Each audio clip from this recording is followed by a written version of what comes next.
I'm out here getting ready to do the rest of my fall garden. I've done a little bit of it already. I've got some of those carrots planted, those Toyota, I think carrots, red carrots. They came up. They're not doing too bad. And I repurpose everything. And let me show you where I planted the Toyota carrots. I think that's how you say it. They're in here and they're just barely up.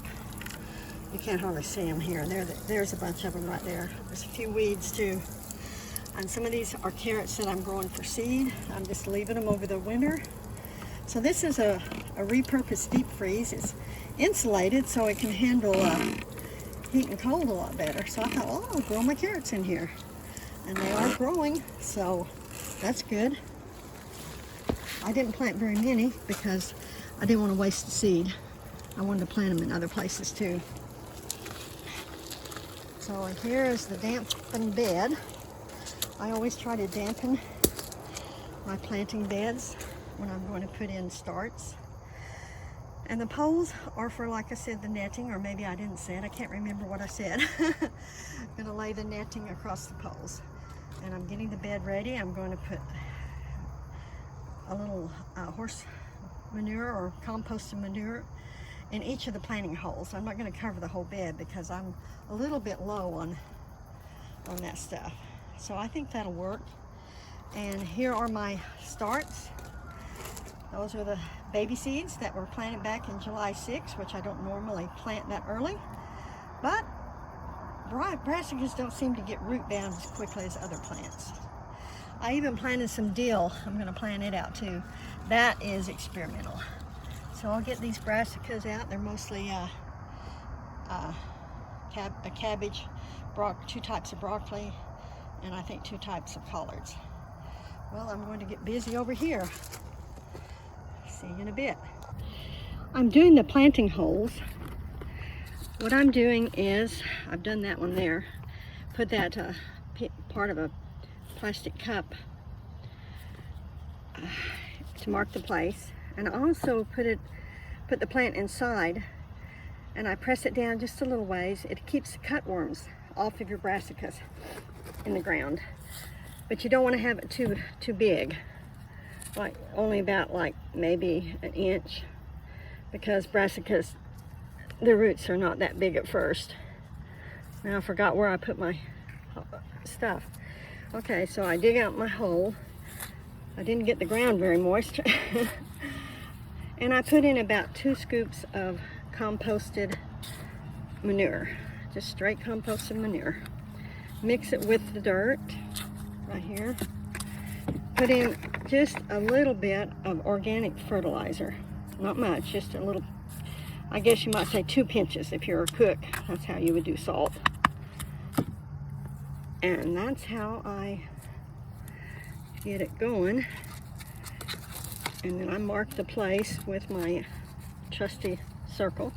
I'm putting them about a foot apart, which is a little close, but I always do rather what you call intensive planting. I find it works pretty good. And over here in these spaces, I'm going to try to grow some carrots to see how they do. I think they'll do all right. We'll see. I don't think they'll be too shaded, although the brassicas do get pretty big, but it'll be worth trying anyway. Okay, I'm going to finish all the way down this 11, almost 12-foot bed, and almost 2 foot wide. So I better get busy. It's going to get hot. We're on the last ones. I've done this row. If you'll pan it over there, and then slowly come back. Right here, yeah. I've done this row, or most of it. So I'm doing the last few and mixing the dirt real good and putting a little cutworm safety feature. Then I go diagonal on the last. I'm still doing it just like I did at the beginning. I dig out the hole. Oops. Do about 2 scoops of composted manure because brassicas are heavy feeders. I think cabbages especially, in my opinion. And then I grab about this much organic fertilizer of your choice. Some people use synthetic, but I don't care to use synthetic. Everybody's choice. Then I put the ring, which is just a McDonald's cup, cut about 1 inch wide there. Put it right there to mark the spot. So I have one more to go.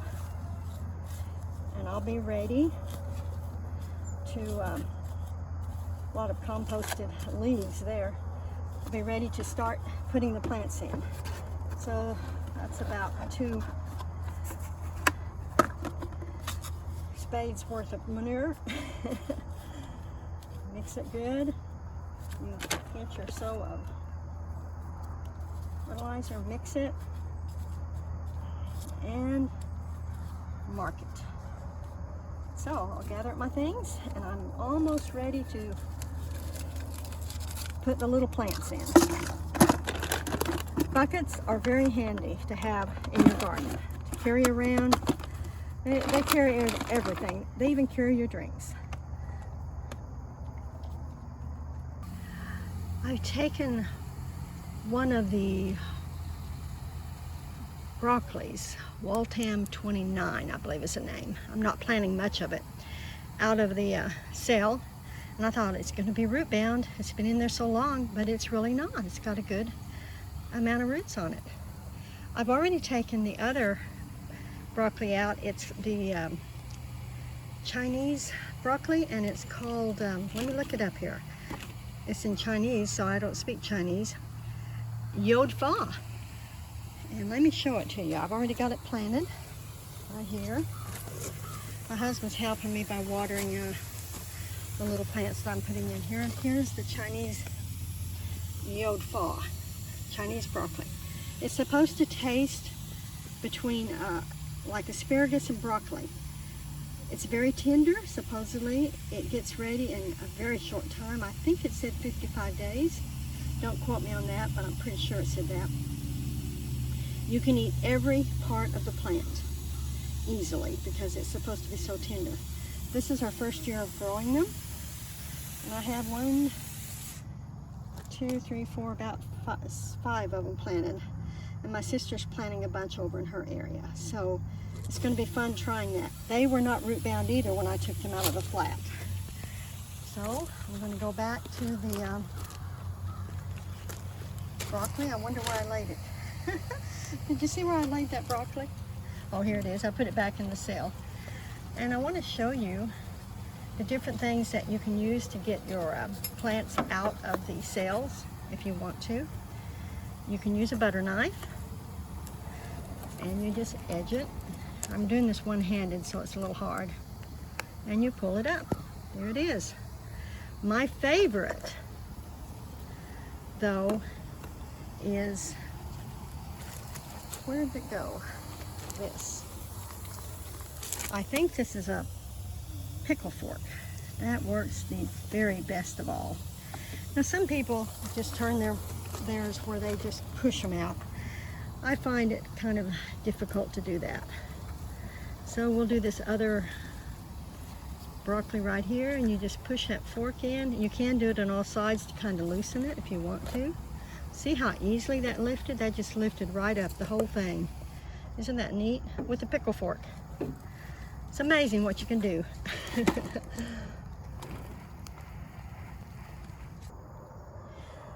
I'm planting the last few of the early Jersey Wakefield cabbages. These cabbages mature quickly. They also supposedly get only about 2-pound heads on them, and I'm anxious to see how they do. So when you're planting most things, you go a little bit deeper than what you think you should. Now, I learned this from Charles Dowding. I'm learning everything from that man, I think. He's a master gardener in my opinion, and he probably is a master gardener. So I planted it a little deeper than what you think it should be. It makes it more steady and gives it more support, and it doesn't hurt it. I think that's the last of my early Jersey Wakefield cabbage. So over here, I'm going to put lacinato kale. Be the first time I've grown it. I'm just going to put 2 of them in this area right here and here, since I have no more cabbages. And I want want to see what it does. I've now on Self-Sufficient Me in Australia, he grows that, and it looks like a very nice kale to have. So that's what I'm going to do next. Okay, this is where I'm going to plant some Kyoto red carrots. I've already planted in 2 places. I showed you one of them was the deep freeze that's been repurposed. Kyoto red carrot. Now this is the carrot that is not supposed to be grown in the spring, which, like I said before, I didn't know there was such a carrot. So I didn't put any manure in this area because it had been manured a year or so ago, and carrots don't take kindly to too much nitrogen. It may make them really hairy. I can't remember what it does to them. I think that's one thing it might do to them.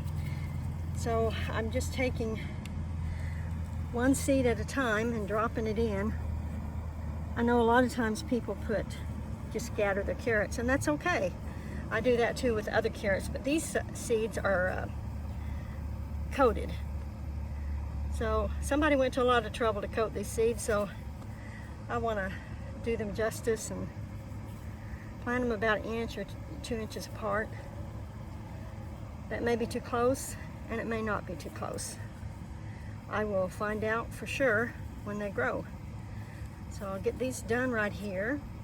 And then I have one more thing to do with this bed that I wanted to show you. And that does it for my fall garden on this section.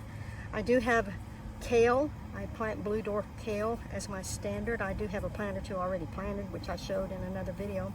But I'm going to plant more of that and some of the rest of my overflow brassicas in another bed. Doing it exactly the same way as I've done this bed. And I am covering it up with netting, which I'm going to show you the netting that I'm going to use. Now this is my first time of using netting. The reason I'm not using row covers is because it is so hot here in Oklahoma that I think the row covers cause more heat. And I understand they cut down the light by about 30%. But they're good to have, especially in the spring. I am definitely, from now on, if I do fall gardens, going to do row covers. Okay, now I'm just going to press these seeds down. And I don't always do this, but I'm going to do it this time because I'm not covering it with a sheet. I usually cover it with a sheet kind of doubled up to keep the moisture in. This time I'm using vermiculite. This stuff is easy to get at Lowe's, maybe Walmart sometimes, Home Depot, garden stores. I try not to use too much at a time because it's rather expensive. This helps keep the moisture in for the plants, and they're really going to need it. I may come back with a little square of cloth and cover these carrots up with a cloth too until they sprout. But for right now, this is going to do until I can get everything else done. And then my husband will water that in very gently. And I will go on to the netting. There was one more thing I wanted to show you before I put the netting up, and that is mulch. I won't be able to mulch the whole thing because I didn't bring enough. So I'll have to take the netting down when I mulch the rest of it. But this is just dried glass clippings from our lawn. And I just put it all around here. I think the secret to gardening in Oklahoma is mulch. I really do. Now, your grass clippings are pretty good in nitrogen, so they add value to the soil. But it takes a while for them to break down. Meanwhile, they protect the soil with moisture. Keeping the moisture in. I don't put it up completely around the plant, close to it. That's another reason why I plant these in these little circles of plastic cups to help keep the mulch off, completely off the plant. Not completely off the plants, but keep it from covering up the plants.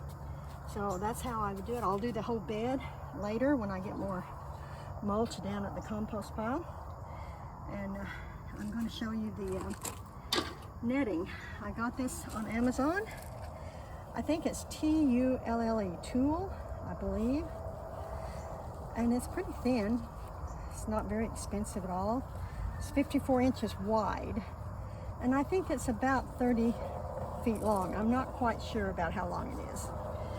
So I'm rolling this out, and I'm going to put it over these posts. Now, if you have sharp posts that will cut the netting, which I should have done it with these, but I'm not right now, you can put water bottles over the top to protect the netting.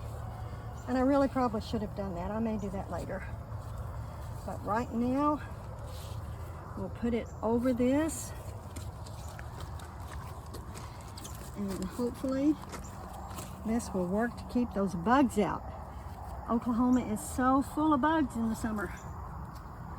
It really discourages fall gardening, that's for sure. But, you know, we're supposed to be intelligent, smart. Surely we can beat those bugs. Then I clip. Let me find my clip.